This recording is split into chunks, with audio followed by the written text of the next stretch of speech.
Well, let's get more on this now with Dalia Fahmy. She's the Director of International Relations and an Associate Professor of Political Science at Long Island University.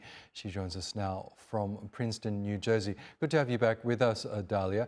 We know that both Iran and Hezbollah have pledged to respond to this assassination on Haniyeh, which is being blamed on Israel. Surely Israel must have seen this coming. Do you believe that Israel is perhaps deliberately looking to provoke them in order to start a wider regional war?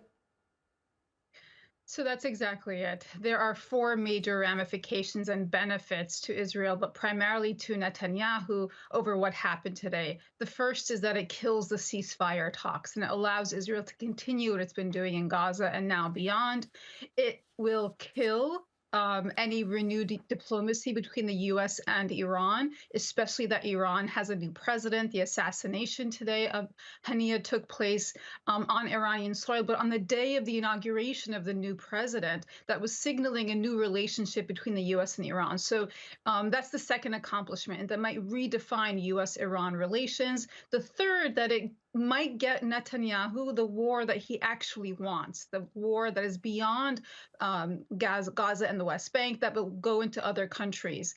And fourth is that it corners Kamala Harris. And so if you look at what happened today, we saw the assassination of the political leader of Hamas, the one who's actually engaging in ceasefire negotiations with Israel and Qatar and Egypt. Second, you saw Hezbollah commander killed and assassinated.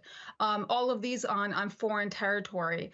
You saw the Revolutionary Guards commander in Iraq assassinated. We've seen that both the Lebanese prime minister, the Qatari foreign minister, and the Iranian president have not just condemned this, but the Iranian president has said that there needs to be retaliation and accountability. We also saw the death of two journalists and assaults, not just in the countries I mentioned, but also in Damascus, right outside of Damascus, and in Lebanon. And so when Secretary Lloyd Austin of the United States comes out today and says, well, the U.S. will defend Israel if it's attacked, he also said it's a time of de-escalation. And so the question is, what is the red line? What is the red line that will be passed for the U.S. to start really putting pressure to hold Israel accountable for what it's doing? Because what it looks like Israel is doing today is pushing not just the region, but the United States into a larger war and forcing the hand of Kamala Harris, the new Democratic nominee for presidency in the fall. And Dalia, we heard some very strong condemnations in the emergency session of the UN Security Council from some of its members, including Russia, China, and the state of Palestine.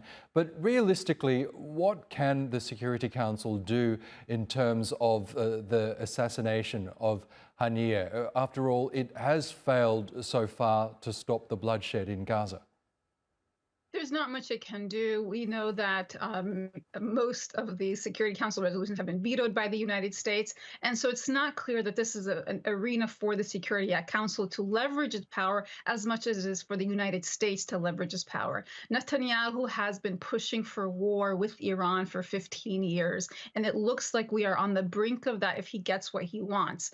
If you recall, Netanyahu has been accused of being the main obstacle to a ceasefire by his own government, by his own cabinet. He's been accused of leaking strategies. He's been accused of being the obstacle to return of hostages by hostage families. And when we see that today the counterpart for a ceasefire to end the bloodshed was also assassinated, we have to ask ourselves, what is the wider picture? Netanyahu needs this to continue because as soon as it ends, if a ceasefire agreement is reached, his career ends. And the public imagination, I mean, think about it.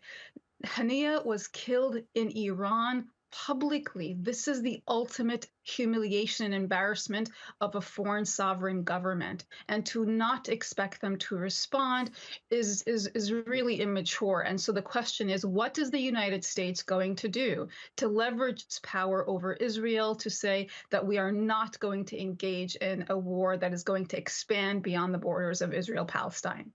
Okay, Dalia Fahmy, we'll have to leave it there for now. Oh, it's always good to get your analysis. Thanks again for joining us.